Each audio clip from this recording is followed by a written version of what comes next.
just a second ago, you were saying that a pretty woman could go onto a rich man's yacht, and that would be kind of her ticket on, right? Okay, so did that help women vote at all, being pretty?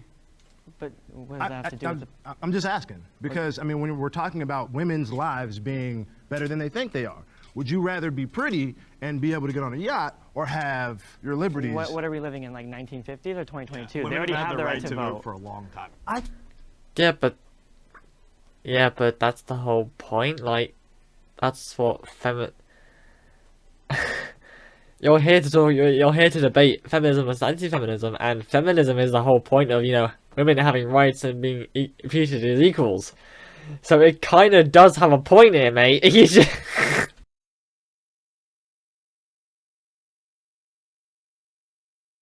God, there's been a lot of these had a lot of control. Women are fit to be president. Yes. Yeah. They are.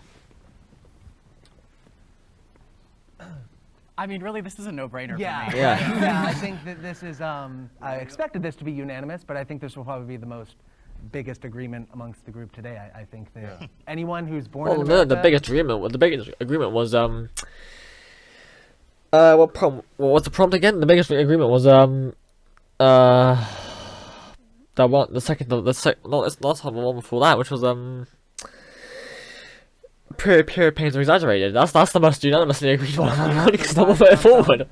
You can be president. Right, and I think a lot of times in these conversations we focus on the differences between men and women, but just, you know, based off of studies, men and women are very similar creatures. I mean, we're the same species, we think the same on most levels, and to say that a woman can't do the same job as a man, to me, is completely regressive.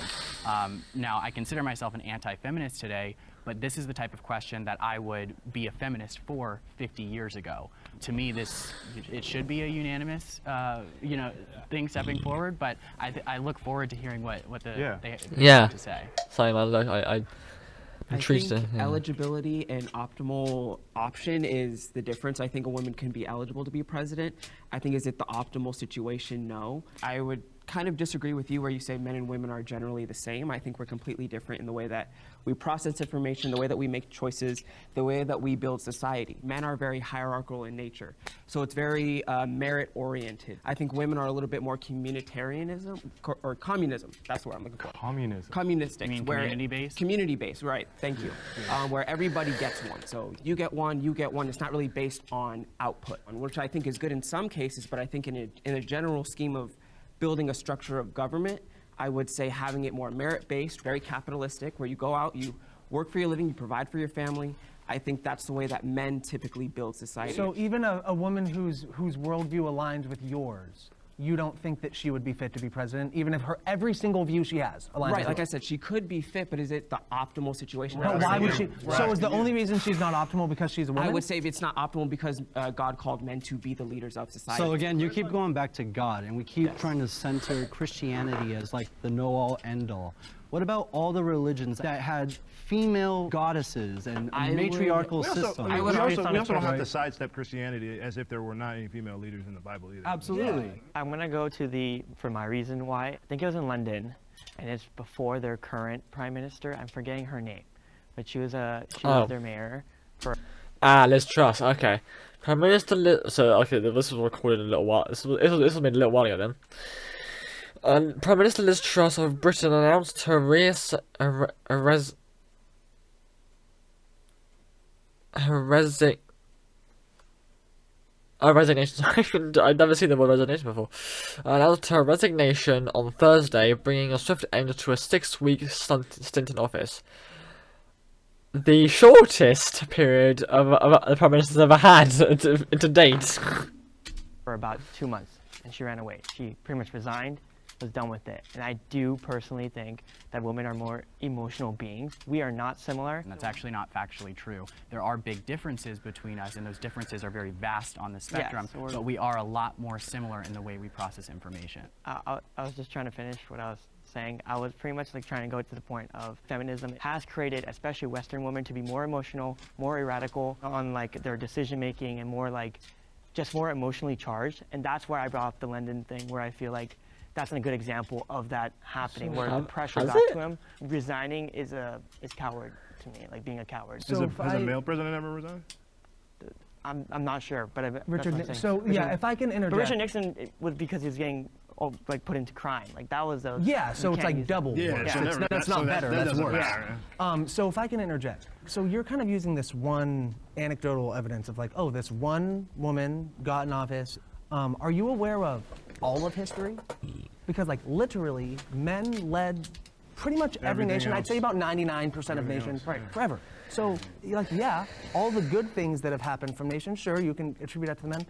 Every bad thing is also attributed to men. I'm not using this as an argument to say men are bad and shouldn't be leaders. What I'm saying is you can point to any person that did a bad job, and then you can latch onto their gender and say that's a reason why that gender shouldn't do something. It's That's not a the good point. example. That's the it doesn't point. make any sense. But I do want to go back to you saying a woman as a leader and how some of those things might not be fit to be president. Right. I think that when we talk about a lot of the problems men are facing, a woman being president could actually help some of those, especially in facilitating a society where talking about your feelings is more accepted.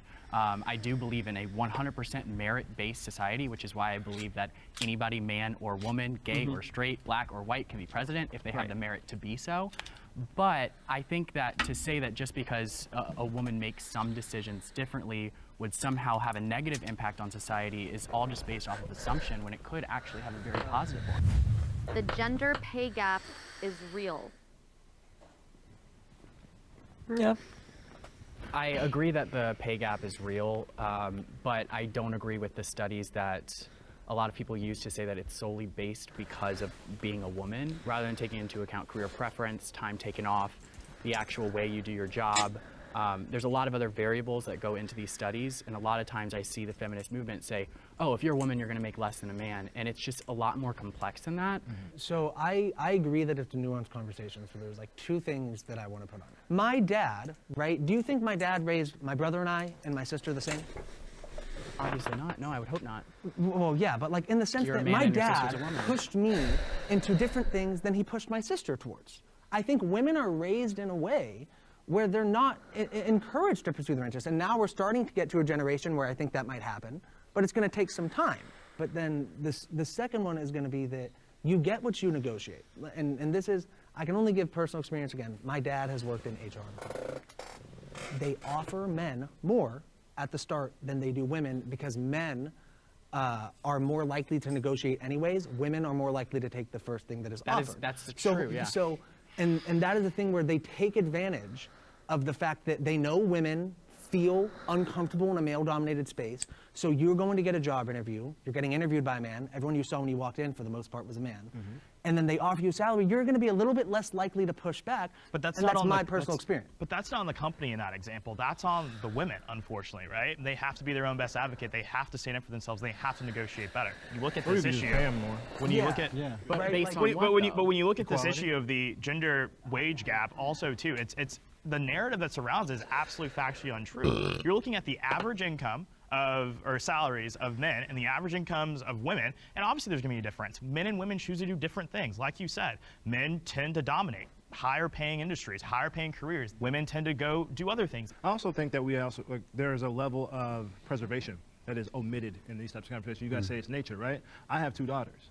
If I push my daughters into a male-dominated space, bricklaying or something like that, who are my kids going to have to work around? Are they going to have to endure locker room talk? Those are things that are real things that I'm going to have to entertain in my thought process when I decide where I'm going to push my child. So that's why I'm saying it's not just nature. There are societal, I agree. There are societal things in place that put women at a deficit when it comes to making money. If a woman feels intimidated, that's on her. Like that is on her. She needs to fight it. And I don't believe the wage gap exists because you're given the same opportunity to earn the money. The fact that you don't fight for your salary or don't fight for the wage because you feel uncomfortable, it's on you. At the end of the day, it's on you. If you go in and you're applying for a job and you feel intimidated and then they say, oh, we're gonna pay you minimum wage, and you agree to it when you know you should be earning like $20 or $30 or whatever, it's on you. You can't cry about it and say, oh, this is because men dominate. Wait, Well, so- I'm sorry, can I Go ahead, interject? yeah, go ahead. Okay, so it's on the woman that she feels intimidated, right? That's kind of the Yes. paramount. So then, is that the same when it comes to like once you're actually hired and once you are the energy or the environment that you work in as well? Yeah. So 100%. so the company has no responsibility to make a safe work environment or anything like that? I never said that. I'm asking you a question. he I did said just feeling ask that. intimidated is not the same as being intimidated or being constantly pushed to be like intimidate. You know what I mean? Like if I were to you and go, yo, I'm gonna hit you, or yo, No, you know what I mean? wouldn't Or, say like, that. The idea that women are tasked with their own social context and creating the environments for themselves that they want to operate within, even though they are continually stripped of power, is infuriating and is disrespectful. It echoed the sentiment of black people keeping themselves down because of the acknowledgement of racism.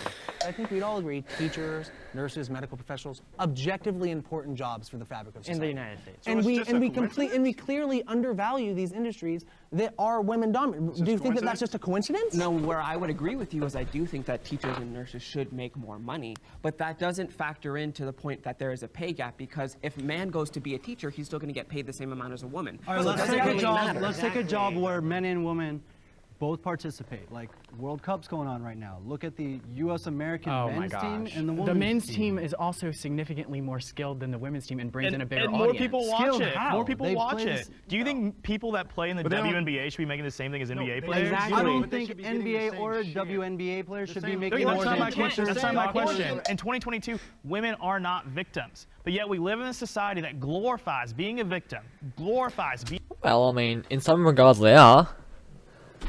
Ow. I mean, they're a victim of sexual abuse, and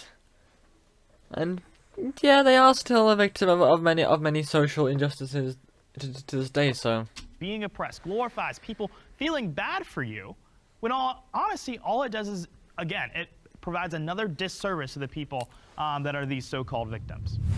I haven't always understood consent in intimate relationships.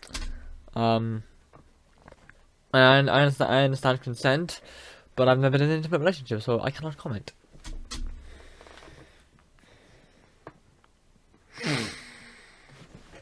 One of the problems is consent is not always clearly communicated, and I think that's one of the things that has kind of been weaponized against men, and whether the woman wasn't excited about it, or she didn't like the guy, or she was drunk, or all these things that they can use to remove their consent and their responsibility in that. It would ruin the romantic image of that guy if he asked to kiss you, or if he asked to have sex with you at every single point. Yeah. My experience with it has been a little bit different. As a black kid, I was taught that if you engage in a romance with a white woman, it's a possibility that she might falsely accuse you of something. Yeah. So I've always been, I guess you could say hyper consensual. Mm-hmm. What that has done for me is it has revealed the bullshittery that is all these like backdoor cuts that men act like women take to accuse them of things. It's super possible to never engage romantically with a woman in a way that she doesn't want. It's not even hard. There's enthusiastic consent. Enthusiastic consent means looking for the presence of a yes, rather than the absence of a no. Shouldn't like want to feel like you're talking somebody into something, or like they are okay with it. Right. You have sexual encounters with people that want to have the sexual encounters, that are excited about it, and like that's something that like I do think gets lost. Like But to your- consent. I'm one sorry, more go thing. ahead. One Yeah, more thing, really absolutely. quick. I know young men that like definitely didn't want to have sex as much as they were, and they were men, but they feel like they had to. They don't, and it's like these things. Like it's informing young people. Like even though you don't want them to have sex at a young age, you have to inform them of it because they'll do it wrong if you don't. It's baked into our culture, from the music that we listen to. It's in porn. It's a dominating culture. When you go into a relationship, these are the things that you see, so you try to enact on that. Consent doesn't make you any less of a man. Consent is really creating the safety for the other person to mutually just be down for it. Honestly, I didn't really hear anything that I disagreed with over here. It's just the only thing in this conversation that I worry about is lack of accountability. Because a lot of times, women or man, doesn't matter what your sex is, if you're engaging in sexual activity, you can pretty much signal that it's consensual, and it can get confusing. But then if a woman or if a man doesn't verbalize it and then they go back, they confuse consent with regret. And I've seen that a lot in court cases or just throughout our But culture. that's where the coercion thing comes, right? And like the context around, like the context surrounding, like, if they were to say no, would they have been safe? Would there have been repercussions? But Are you putting them in a position where they, they? or is that on the woman? Because if they agree, It depends to on do the it, situation. unless they were raped. Like the Harvey Weinstein thing. Like, if any of those women say no, their careers are ruined. Right. They're in danger And because they're in. that is Like, so totally it's the understandable. context. I did tell one. Fuck. Harvey Weinstein, once one of the most powerful men in Hollywood, whose many sex crimes helped ignite the #MeToo movement, was convicted of 3 out of 7 charges in his second sex crimes trial. Say no, their careers are ruined. Right. They're in danger And because they're in. that is Like, so totally it's the understandable. context. I don't think that false accusations, especially for sexual assault, are anywhere near as common as people want to make them out to be. And I think the much bigger problem in day-to-day life is the consent issue, not the false accusation. That's undermining it though, because you guys Undermining haven't what? gone Undermining through what? it. Saying that is okay is Nobody not. said That's that. I'm what- not saying it's Nobody said okay. I'm saying So that I in think- terms of what's a bigger issue that we need to worry about. I think there are some nuanced issues that you have to pick a side, and I'm picking women not getting raped over men not getting falsely accused. But that isn't. I don't think that you well, have to I- pick a side Those for aren't that, mutually though. exclusive, and it's a shame that we live in a world that's so black and white that you can't balance the interest of those who are victims, true victims, and also those who are falsely accused. One false allegation of rape, sexual assault, discredits a lot of other real ones in people's eyes. It ruins the lives of people who are true victims of getting their cases heard in a fair and positive light. I think what we're all circling around is that what we need in our society is comprehensive sexual education. Yeah. And I think the topic of consent needs to be just as important as the topic of protection. You probably would if men got raped more. Male feminists are in it to get laid. No. We're in it because we want equality for all, for both men and women. So, no. I'm excited for this one because I don't like women sexually, so this is going to be a very interesting conversation. Well, at least not from my perspective, it's not. That's not the case. I think that if you are a straight male, the way you view women subconsciously is always going to have something to do with sex. Right. On just a fundamental level, just in nature. Now, that might not be the whole premise, but I do think that it has something to do with it. Yeah, I think like again, the problem with these statements is like they're general. I think there are men out there that are predatory and are posing as feminists to get into the pants of women. And even on a more like micro level, like, so I was literally just watching a recent Jubilee video, and it was one about a man. He was a self-proclaimed pickup artist, and this is almost a direct quote of what he says. He goes, "Oh hell yeah, I fuck with feminism." You know, I like to think I'm a feminist. I fuck with feminism. And I think it's kind of emblematic of like, there are men that don't understand the full gravity of how people who are real feminists feel about the situation. And they kind of see it as like this, like, oh, this cool, hot social issue. And if I talk about it, it puts me in the group of the good people. And I don't think it's always heinous, while there are people that are doing that. Some of it's just like such blatant ignorance that they lack the understanding. Yeah, I think even the posing of the question is indicative of the truth of the matter, that I think a lot of the time it is that, because if you align yourself with a lot of the more traditionally toxic masculine traits and you're not viewed as on team woman, then you're not going to be in line with a lot of Western women in today's society. I have a few like friends that go to these parties and they're like, oh yeah, fuck Andrew Tate. They all watch them, but they'll be like, oh fuck Andrew Tate, just so they can get laid, because they know that's how, you know, a woman will feel like, oh wow, they're listening to me, or oh wow, they agree with me, and feel a little more connected. Yeah. And I think for me, as someone who believes genuinely in the fact that men and women are equal, but I don't go around parading myself as a feminist, because the only thing that I could think that justifies being a third-wave feminist, being a feminist today, is you must just want to get laid, because there's no reason to believe in all of these crazy things that go after your identity as a man, that seek to strip you of your masculinity, that perpetuate these terrible ideas that men are bad and evil and all of these things, that you can't be a provider, you can't be a protector, all these things. I think that has to be the reason. Like, you have some to of want us to get don't laid. identify with, me personally, I don't identify with masculinity. I might show masculinity, but like I don't think feminism is taking anything away from me. But I think that's a societal problem, though. The fact that masculinity itself has become a dirty word is a problem. I didn't say it's a dirty word. I'm saying it doesn't matter. Why do you choose not to identify with it anymore, Wait. even as a man? Because when you say it, nothing in my heart feels anything. It's just a word. It's just a. Right. I don't think anything I do is because I'm a man. I think that it's because of who I am. Yeah. Let's hear it. I think to your point, asking like, why would any man be a feminist? So I just think that we don't all view feminism the way you do. Similar to the way the Black Lives Matter movement has been moved and changed and developed in terms of the way that people identify it. The things that you speak about when you talk about third wave feminism is not what I mean when I say that I am a male feminist. And so, yeah, no, if you can't understand that me wanting to make the world a more equal and level playing field for my two daughters, for my wife, for my mother and my mother-in-law, and standing in front of people who want to take liberties away from them, that's the reason why I am a male feminist. It's a perpetuation of oppression that I'm trying to dismantle. And for me, I think we're taking this from a very heteronormative perspective, right? All my friends aren't straight women. So I'm not gonna look at my non-binary or LGBTQ friends and be like, oh, just because I can't have sex with you, I'm not gonna fight for your rights. There is no personal gain for just saying that we should be there. Two things can be true. I agree with you. And I think a lot of us agree on what we're talking about. It's just these labels are in the way of getting us to that. It's also a blanket statement. One thing to build on top of too is, to an extent, leading men to want to take advantage of women is the very pressure put on by other men. Yeah. That if you're not sleeping around, if you're not getting laid, you aren't and that doesn't come from women, at least from my experience. That's so, patriarchal culture. If men were a little bit like so, I'll say this now. I didn't lose my virginity until I was 22. Now I'm fine with that. If you asked me at 21 how I felt about that, I would change the subject as quickly as I possibly could because I was ashamed. They make of movies it. about it. Right. Yeah, dude. Like, I mean, I was ashamed of it, but that's part of the patriarchy.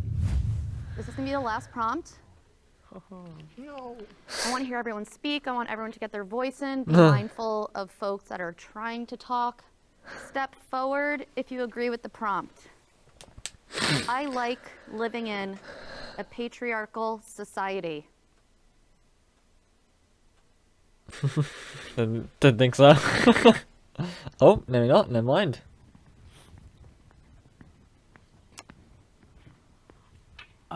I would say patriarchal society. Again, I've mentioned the scriptural basis for this, but I think patriarchal society is the way that society functions best. Yeah, patriarchy is just a man-led society. So I think we've kind of flipped the term on its head to mean something that it doesn't mean, to say that a patriarchy is a society that oppresses women. That's not what a patriarchy is. So I think if you have a patriarchy operating properly, you have men that are responsible and taking care of their families, taking care of the women of society, and in turn the women have equal opportunities to pursue whatever career they want, to be a mom, to be a wife, and to do the things that they want to do as well. So, I'll go first. This is a little bit of a personal, emotional thing. At the beginning of September, I lost my brother to cancer.